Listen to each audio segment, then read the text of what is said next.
This chapter is going to be on governing boards. This is chapter 4 in your textbook. The emphasis in this chapter now shifts over from the empirical viewpoint or the research-based viewpoint into the practitioner one. So this is a shift in style and a shift in information in this particular chapter. So what are governing boards? There are other terms that you will hear for describing governing boards, and they may be board of directors, board of trustees, which are typically educational, cultural, or medical institutions, board of governors, governing councils, governing boards versus advisory boards. There's a discussion on the text about the difference between those two as to if they're actually governing and in control or if they're just advising. So there's a difference between governing and advising, but both will contribute expertise and both will raise funds. But only governing boards have legal responsibilities. And the emphasis in this book is on the governing boards, the ones that have legal obligations, legal responsibilities, and are in control of the nonprofit organization. So there's a differentiation between those terms. So what are the governing board's responsibilities? The governing boards are fiduciaries for the nonprofit organization's resources, and they are guardians of the mission. The governing board is responsible and accountable for answering everything the organization does and how the organization accomplishes its mission. The governing boards play critical, boundary-spanning roles in the open system of the nonprofits, connecting it to the community and the constituencies.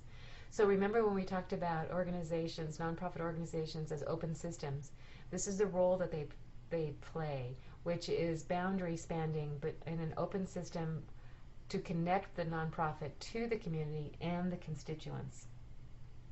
Often, the governing board is an important source of financial support. So oftentimes, the folks that are taking positions on the governing board will also give substantial contributions to support the organization. Now, understanding the board's responsibilities and knowing how to work with the board is an essential skill for effective nonprofit leaders, because all nonprofits will be working with some kind of board. How can governing boards be structured? There's inconsistency in the names of what people call the governing boards, but the responsibilities define the position. So the board chair is the official leader of the governing board. Sometimes they refer to that position as president, so it depends on the particular organization, but keep in mind that the board chair is the official leader of the governing board. The chief executive officer, CEO, is the nonprofit organization's appointed paid manager who reports to the board, and oftentimes they are called the executive director or even president, so it can be confusing if they use the term president to define these different positions. So keep in mind, for this book we're going to be talking primarily about the board chair as being the official leader of the governing board, and the chief executive officer is the nonprofit organization's manager, and they're oftentimes also called executive director. So what are the types of governing boards? Not all boards are the same, and they differ in the way that the members are selected. So there's 3 different primary types: whether the members are elected, whether they're self-perpetuating boards, or whether they're appointed or hybrid. Now this slide talks about the types of governing boards broken down into 3: elective, self-perpetuating, and hybrid, which is a combination of the two, and also talks about the advantages and disadvantages of each. So rather than going through this with you in this PowerPoint presentation, I'm going to leave it to you to read through those and to understand the differences between them, the advantages and disadvantages. Obviously, the hybrid, having a combination of both elected and self-perpetuating, would be the best advantage. But understand the individual types and what's good and what's bad about the characteristics that are good and bad about each kind. So now we're going to talk about how the boards are selected, and that is what really matters, because not all boards are the same. How the board members are selected makes a difference in how they operate. So we're referring back to the graphic on the previous slide where we're talking about elected board memberships. And when they're elected, it does create some uncertainty about who will govern from year to year. Board expectations can change, challenging the CEO or the executive director, the paid person in charge of the organization. When there's an elected board and it changes a lot, it can be real challenging for continuity. If the board is elected, the alliances and factions may shift. Board's values and priorities can change as political and philosophical cross-currents change when there's new members. And membership turnover can be higher and self-perpetuating, but they're less likely to be stale, uninvolved, or homogeneous. So this talks about some of the good and the bad characteristics of elected boards. Governing board selection. Most charitable nonprofits have self-perpetuating boards. So this is one of the other options for boards and how members are developed or derived. So in this case, we're talking about self-perpetuating being the most common type, not the elected, but the self-perpetuating. So members are selected by the existing members of the board who identify and enlist individuals according to the criteria established by the board. So it's the other members of the board who identify new members of the board. A new nonprofit must identify founding board members in their charter.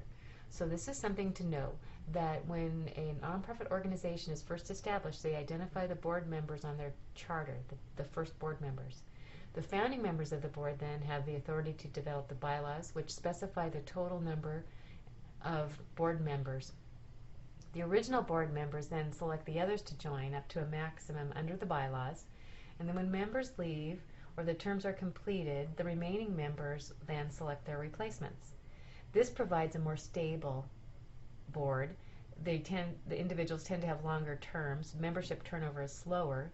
Policy and culture may reflect continuity and shared values and views, and the CEO can have a great influence on a perpetual board.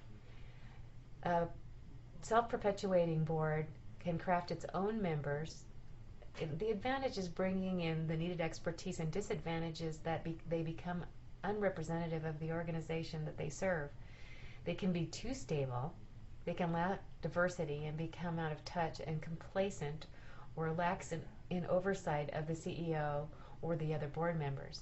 So this discussion is such that even though the majority of charitable nonprofits have self-perpetuating boards, there are advantages and disadvantages, and you need to understand the difference between an elected board, a self-perpetuating board, and a hybrid board.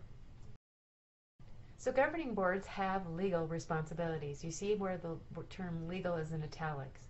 The board is legally responsible, defined by state laws, and dictate what the boards can and cannot do. So again, this is the state law that dictates. Board members have a duty of care, loyalty, and obedience. So these are three primary duties that every governing board would have for nonprofit organizations. The first is the duty of care. This is where they must pay attention and exercise due diligence, act with common sense, and in a prudent manner. The duty of loyalty puts interest of the organization above personal financial interests or that of another organization. They cannot use their positions to enhance personal interests. They must avoid conflicts of interest and private inurement. They can't unreasonably benefit from the organization's funds. No excessive compensation. Excess benefit transaction is where the compensation is deemed to be in excess of the benefit received, and that is not allowed. So there's no excess benefit transaction allowed. So that's under the duty of loyalty. In the duty of obedience, board members must ensure the organization is complying with the law, and the decisions that they make are consistent with the mission and charter. So remember that boards have legal responsibilities, and they have the duty of care, loyalty, and obedience, and what excess benefit transaction means. So we're going to talk more about the board's legal responsibilities, and this is where we discuss intermediate sanctions. There are financial penalties to punish individuals who engage or permit improper transactions, and that is called an intermediate sanction, and that's a financial penalty. Now in your book there's a discussion about Sarbanes-Oxley Act, and there are two provisions that apply to nonprofits, including the destruction of documents and the protection of whistleblowers. So read about Sarbanes-Oxley, understand how that act is and how it applies to nonprofits, and that these are the two provisions that apply specifically to nonprofits, which means they are not allowed to destroy their documents, and that whistleblowers are also protected. So those apply to nonprofits from that particular act. Then there's Form 990, which is another legal responsibility by the board, where nonprofits with revenues of over $25,000 a year must file the IRS Form 990. Boards have functional responsibilities. And what does that mean? So what do the governing boards do? They appoint, support, and evaluate the CEO. So they're in charge of the CEO of the nonprofit organization or the executive director. So they're the boss of the paid CEO of the organization. The boards establish clear institutional missions and purpose. They approve the organization's programs. They ensure the sound financial management and organization's financial stability. They establish standards for organizational performance, and they hold the organization accountable. So these are the functional responsibilities of the governing board. The governing board and the CEO. So who actually leads the nonprofit organization? Well, there's different scenarios. In the extreme scenario first, the CEO may manipulate the board, orchestrate the board meetings, relegate the board to the role of rubber stamp for his or her initiatives. And the extreme scenario on the other end of the spectrum would be how the board micromanages the organization and usurps the authority of the CEO. So those are two different ends of the spectrum about who is actually leading the organization, and it depends on the organization how they actually function in real life. But this gives you an idea of the range of possibilities. The partnership between the board and the CEO is considered ideal, a partnership where they function well together. But there's also differing views on exactly how the partnership should be constructed and how it should operate. And your text includes a discussion of all of this. So there are three models of the governing board and CEO relationship. The first being the policy governance model, and this was based on a study by Carver in 1990, where there's a need to establish and enforce a clear line between the board's responsibility for policy making and the executive's responsibility for implementation. And number two is governance as leadership, and this is based on the study of Chiat, Ryan, and Taylor in 2005, where the board should assume a leadership role that blurs the distinction between policy and implementation, focusing everyone's attention on what matters most. So that's model as governance as leadership. And then in the third model, this psychological centrality and board-centered is based on a study by Herman and Hiemovics in 2005, where the CEO should accept the reality of their psychological centrality in the organization and provide board-centered leadership. The most effective CEOs develop, promote, and enable their board's effective functioning. So that gives you three different models, the first being the policy governance, the second being governance as leadership, the third being the psychological centrality and board-centered model of the governing board and the CEO relationship. And this is a discussion about each. We're going to talk now about the problems with measuring governing boards and their effectiveness. If governing boards are failing to govern effectively, then that would be a problem with being able to determine how ineffective they are, and that governing boards can be based on practitioner wisdom versus science, so practical application versus research, the lack of a substantial body of research on nonprofit board performance. So there's not a lot of information out there that's based on research and what makes a board effective or not effective. And many assessments reflect the values and views about what boards should ideally look like. So not everybody agrees. And there's lack of a single definition of board effectiveness. I mean, what is board effectiveness?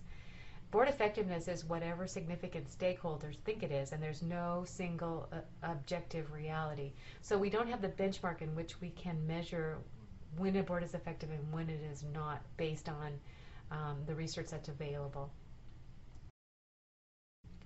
Nonprofit organization best practices. So we move on from talking about governing boards and measuring governing board effectiveness and the difficulty of that into 12 principles that power exceptional boards.